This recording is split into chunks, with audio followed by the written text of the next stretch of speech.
Vamos falar do empreendedorismo. Quando que você resolveu empreender e entrar a Suno? O que você viu no mercado que precisava? Cara, análise ótima pergunta. Não teve um grande dia, né? Eu fui juntando algumas peças de informação e tal.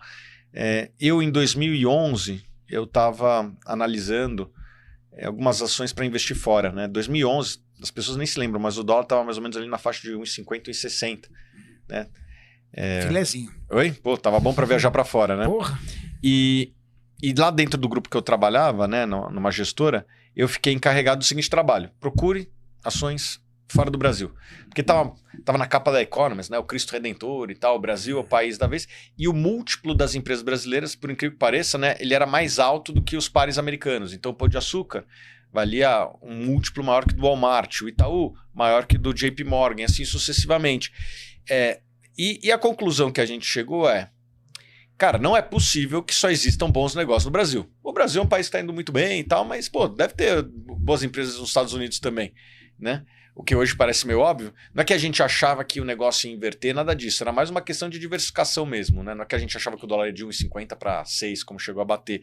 Não, foi assim, pô, deve ter coisa boa também nos Estados Unidos. Thiago, vai lá. E eu fiquei encarregado de encontrar empresas nos Estados Unidos. E daí, nesse processo, eu acabei me deparando com um tipo de empresa que não existia muito no Brasil, que eram as empresas de internet. Google, o Booking.com, que é uma empresa fenomenal. Naquela época, um pouquinho depois, ia ter o IPO do Facebook. Agora Meta, né? E nesse momento eu percebi que, pô, essas empresas têm todas as características de um bom negócio. Elas conseguem crescer sem precisar muito de capital.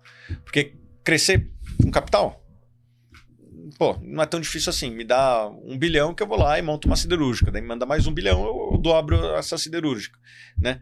Mas, pô, para levantar esse 1 bilhão, você vai ser diluído.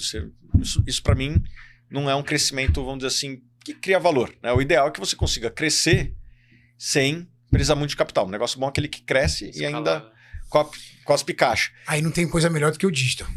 E daí eu me deparei com essas empresas do digital, né? E daí eu fiquei com isso na minha cabeça, né? Pô, essas empresas de fora são muito interessantes, as empresas do mercado digital, né? Daí eu saí dessa gestora que eu montei, vendi minha participação para o sócio de maneira super amigável, tranquilo.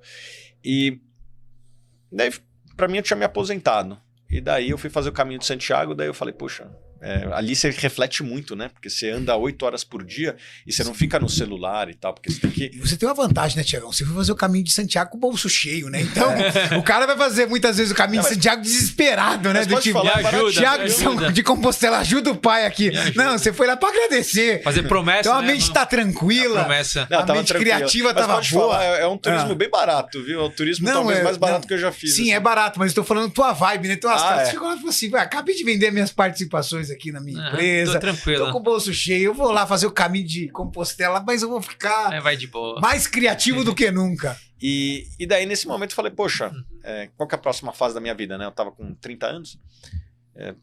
Quando eu saí, eu pensei que eu ia me aposentar mesmo. Tipo, viver dos dividendos lá, do patrimônio que eu tinha acumulado.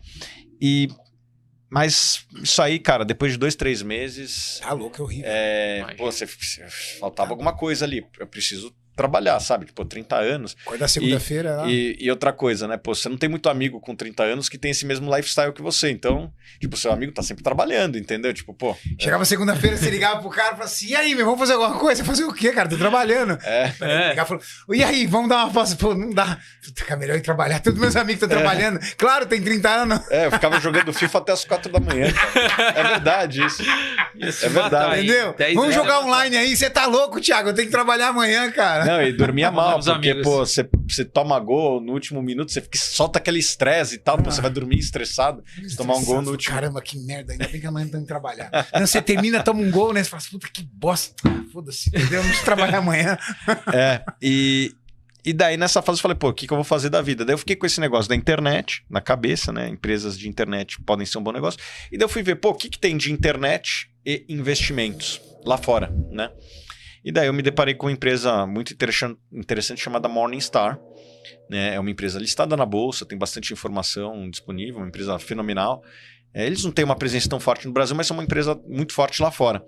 E eles têm esse modelo de assinatura. que na época, eu não sei quanto eles têm hoje, mas na época, se não me engano, eles tinham mais ou menos 100 mil assinantes, que é um número parecido com o que a Suno tem hoje. E eu falei, poxa, esse modelo é um modelo interessante e que não tem ninguém fazendo nessa forma no Brasil. Falei, pô, vou lançar esse negócio.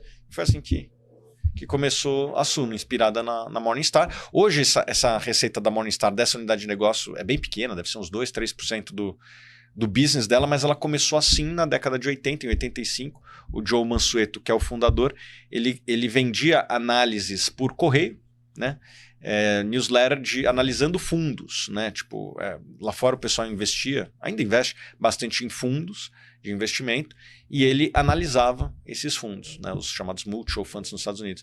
E ele vendia isso da garagem dele lá, não sei, mas assim, uma coisa bem arcaica, que depois ele foi sofisticando, trazendo mais outras linhas de negócio. Quando veio a internet, daí ele transformou esse negócio num negócio online, e hoje é uma empresa bem valiosa lá fora. Eu falei, poxa, essa é uma empresa legal, vou replicar o que está dando certo lá fora. Aqui, obviamente que tendo que botar um tempero local, né? Claro. Tipo, a gente...